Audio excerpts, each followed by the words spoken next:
the sword immortal who shook all three realms. Had a weird little habit. On his downtime, he'd show up at this tiny clinic in a mortal town and ask me to massage his feet. It helps me rest. Just do it, don't ask questions. I had no idea what she was thinking, but as a regular mortal, I just went along with it. Nobody could figure out why a cold, untouchable sword immortal would have anything to do with some nobody mortal doctor. Little did they know, that ice-cold sword immortal everyone feared couldn't last 3 moves against me, even going all out. See, I'd transmigrated into this cultivation world, only to find out I had 0 spiritual roots, a totally ordinary mortal. My system didn't give me any cultivation power, just a pile of completely useless skills. Over 10+ years, I'd mastered everything the system threw at me. Music, chess, medicine, gossip. But cultivation? Couldn't even get started. My body straight up couldn't absorb spiritual energy, so to make a living, I opened a little clinic in town. All I wanted was to lay low, live quietly, and just coast through this life. It was pouring outside. No way anyone was coming in today.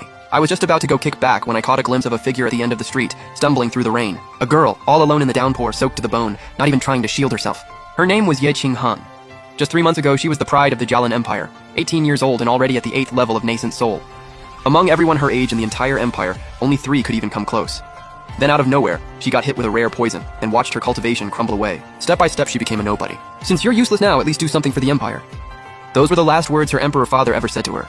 Then he married her off to the Nalan family of Yunlin sect, to be wed to the Yunlin sect's core formation young master, a spoiled brat who got there purely by popping pills. The thought of it made her reach for the sword she'd carried for years and press it against her own throat. Better to die than live in humiliation. But then, a voice came from behind her. "Hey miss, you out here all by yourself in this rain?" She spun around and I finally got a good look at her. Beautiful face. But those eyes were full of nothing but confusion and despair. "Miss?" I called out again, holding my umbrella over her head. Next second, she coughed up blood and collapsed right into my arms. With the last bit of consciousness she had, she sent out her divine sense to scan me, and got nothing. No spiritual energy whatsoever, just a regular mortal. "Miss, are you okay? Wait, she's been poisoned." When Ye Qinghan finally came to, I was about to give her some medicine. Our eyes met. Awkward. She frowned at me, then looked down at the blanket covering her. Her clothes were folded on the chair nearby. Her face went red. She was about to blow up, but started coughing instead. "Miss, the poison's still in your system. You need to calm down and rest. As for your clothes, I asked the neighbor lady, Mrs. Jiang, to change them for you. No need to be upset." "What did you just say?" "No, not that. The poison in my body. You actually cured it?" "Yeah, try not to get worked up. You still need to rest." I was a little confused. It was just a basic poison. Why was she freaking out? "I'm fine, I need to change. Could you step out for a sec?" Sure. The second I stepped out, she circulated her power to check her body, and was stunned. Over half the poison was already gone. She went quiet for a moment. She needed to know, how did a mortal pull that off? Right then, I knocked on the door. "Come in. If you don't mind, I've got some hot tea." "Have some. Warm yourself up." I came in with the tea. She took the cup but didn't drink. She just sat there, staring out at the rain with this unreadable look on her face. I sat across from her and studied her expression. This girl had way too much presence to be ordinary. Probably a cultivator. She noticed me staring and got a little annoyed. This guy's got some nerve. "Miss, you'll need to take some medicine to clear out the rest of the poison." "May I ask, how exactly did you cure my poison?" "Your complexion is dull, there's dark energy around your eyes, and your pulse is weak and rootless. Mind if I take your pulse?" She blinked. A mortal taking her pulse? The greatest healers in the Imperial Court couldn't even touch her poison. Even if this guy got lucky with the first part, the rest was insanely complex. Could he actually do anything? But he meant well, so she held out her wrist. I placed my fingers on her pulse and closed my eyes. "The remaining poison. I've got something here that can handle it." She opened her mouth and stopped herself. Fine. She'd humor the well-meaning mortal. His medicine couldn't possibly work anyway. I got to work at the medicine cabinet while she quietly shook her head. What quality ingredients could a mortal even have? But in less than 15 minutes, a bowl of dark brown medicine was done. I walked back over and handed it to her. "Drink this. It should help a lot." She looked at the plain, unimpressive bowl of medicine and smiled bitterly. Then she took it and downed it in one go. But the next moment, her expression completely changed. That ordinary-looking medicine hit her like a tidal wave of pure energy. It surged through every meridian in her body, and the 9 yin 100 bones poison that had been festering inside her for months started to dissolve. Even her cultivation, which had crashed all the way down to the 8th level of chi refinement, was rapidly recovering. And then some. She stared at the empty bowl in her shaking hands. "Do you have any idea how hard that poison was to cure? It required millennium-old snow lotus from the 1,000 Peaks, 10 million-year cordyceps, shadow-winged dragon blood only found in the demon realm, and a grandmaster cultivator at least at the 3rd level of immortal venerable who specialized in medicine. 99 days of refining just to produce the antidote, and the entire Jialan Empire couldn't even gather those ingredients. But this seemingly ordinary mortal doctor did it in 15 minutes like it was nothing. There was only one explanation. His true level was far beyond anything she could perceive. The thought hit her like a lightning bolt and her legs went weak. This so-called mortal was actually a hidden supreme grandmaster. You're looking much better now, miss." I looked her over, feeling pretty satisfied. Honestly though, I had no idea what my medicine actually did. The system said it'd work, so I just followed the recipe. Hey, if the patient gets better, that's a win. Though her reaction was kinda weird. She froze up and started shaking after one sip. Was it really that bitter? "Miss, you okay?" I reached out to steady her. "The poison's cleared out, but I need to do a couple acupuncture points to stabilize your meridians." Ye Qinghan nodded, shyly slipped off her top and exposed her back. I took out the silver needles, and slowly performed the Big Dipper acupuncture on her back. Once I finished, she snapped back to her senses, dropped to her knees, and bowed. "Senior, I can't thank you enough. I have nothing to offer in return. What are you doing? We met by chance. That's fate enough. No need to talk about repayment. But hearing that only made her more certain. Classic hermit master energy, totally above worldly things. I'll carry your words with me, senior. I scratched my head. Why does she keep kneeling and calling me senior? What's your name, miss? She looked up and for some reason her heart started racing. My name is Ye Qinghan. Qinghan, nice name, suits you perfectly. Senior! Ye Qinghan's cheeks went pink as she looked down. It had been a long time since anyone said something like that to her. Ever since she lost her power, all she'd heard was mockery and contempt. Senior.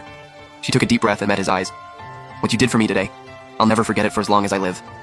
I still have something urgent to deal with, but I will come back to repay you. Please don't turn me away when I do. I hear you, you're always welcome here.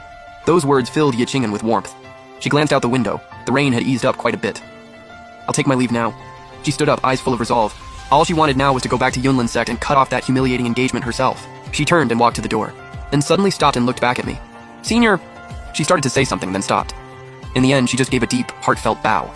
Then with a flash, he disappeared into the rain like a streak of light. I shook my head and turned back inside. No way I'm opening up shop in this rain, might as well just chill. I was about to head back to my room when I heard something at the door. A little fluffy head peeked in. It was a fox. Snow white fur, bright blue eyes, tiny and absolutely adorable. Hey little guy, where'd you come from? I crouched down and scooped the little fox up. Its body was covered in tiny wounds, blood seeping out, staining that white fur red. Injuries looked pretty bad. Poor little thing. Seeing it hurt like that, I couldn't help but feel bad for it. I set the little fox down on the counter. Hold on, let me grab some medicine. And with that, I headed to the back room. The little fox lay on the counter, narrowed its eyes, and smirked inside. Talk about a tiger fallen on hard times. It, Suengxi, the mighty young chief of the Heavenly Fox clan. Last night it was supposed to break through to the Mahayana stage, but got ambushed by rival demon clans and failed the tribulation. The lightning tribulation nearly killed it, and while running, it got hunted down by the Nalan family patriarch of the Yunlan sect. The old geezer only had divine transformation realm cultivation, but in its heavily injured state, it couldn't fight back at all, forced to burn its last teleportation treasure just to barely escape. Now its cultivation was completely gone. It couldn't even hold a human form, just crawling along in its fox body, barely hanging on. Of all places to run, it ended up running into some random human. It was already scheming. If it could devour this guy, maybe it could recover some cultivation. With cultivation back, it'd still have a shot at a comeback. On top of that, this guy had the nerve to feel it all over while it was vulnerable. It was so mad its fur was standing on end. The young chief of the Heavenly Fox clan, getting groped by some random human. The absolute humiliation. This man has a death wish. I came back carrying a bowl of herbal medicine. Here you go, little guy, drink up. I set the medicine in front of the little fox. It stared at that dark, murky bowl. It was totally unimpressed. The damage inside it was from a lightning tribulation. Some human herbs? Yeah, right. But it figured it'd take a lick anyway. It was really thirsty. The next second, it was left speechless.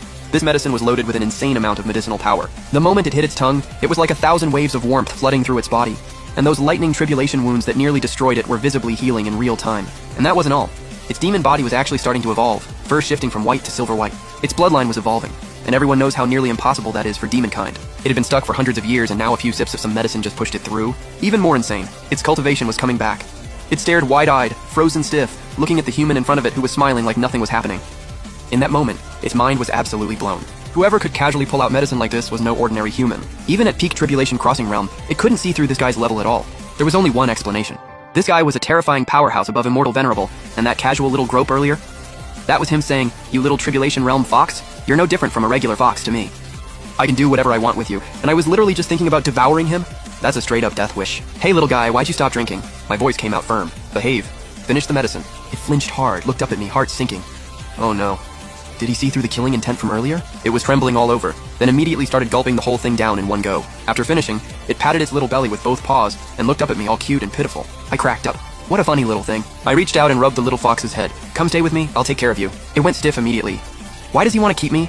Is he after my Heavenly Fox bloodline? Is he gonna bleed me dry and brew me into medicine? But it didn't dare say no. Refuse now and it might just get wiped out on the spot. It let out a soft little cry and nuzzled my palm. I nodded, satisfied, then thought for a second. Gotta give you a name. I'll call you Xiaobai. Xiaobai. It was the young chief of the Heavenly Fox clan, the #1 beauty of the demon world. And it got named Xiaobai, but it didn't dare complain. It just let out another little cry in acceptance. I laughed and patted its head. Good.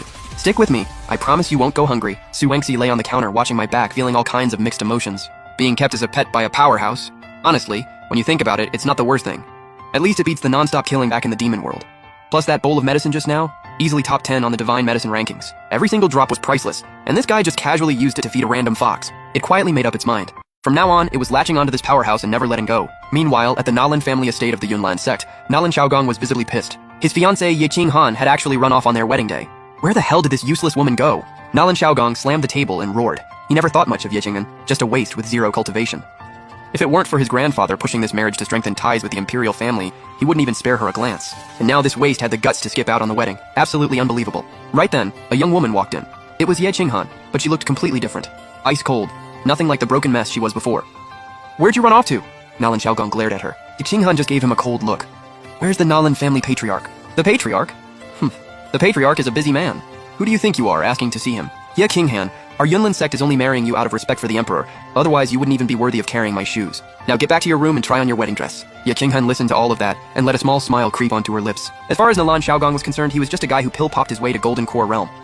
Of course, he couldn't tell she'd already gotten her cultivation back. She couldn't wait to see the looks on their faces when she dragged the Yunlan sect's reputation through the dirt in front of everyone. Fine, I'm going. Ye Qinghan turned and walked out. Nalan Xiaogong watched her go, a flash of cold menace crossing his eyes. Meanwhile, back at the shop, I had brewed myself a bowl of sweet herbal soup and was sipping away. Once the rain stopped, a wave of patients showed up. Mostly regular folks who'd gotten sick from being soaked in the storm. I'd been slammed all afternoon and hadn't even eaten, so I threw together a sweet soup using some of the sugary herbs from the cabinet. I was mid-sip when a little head popped up at the edge of the bowl. Xiaobai was on the table. Those big watery eyes were locked onto my soup, little paws twitching with excitement. I laughed and slid the bowl over. Go ahead. Xiaobai immediately buried its face in and started lapping it up. While it drank, its mind was racing. This soup had Tianshan Snow Lotus and Zumi Demon Flower in it, two of the rarest spiritual plants in existence. A single petal of either could start a bloodbath out in the world, and this guy just used them to make sweet soup and fed it to a fox. It was completely done. This powerhouse's moves were on another level. Way better than the killing fields of the demon world. It made up its mind right then. It was never leaving.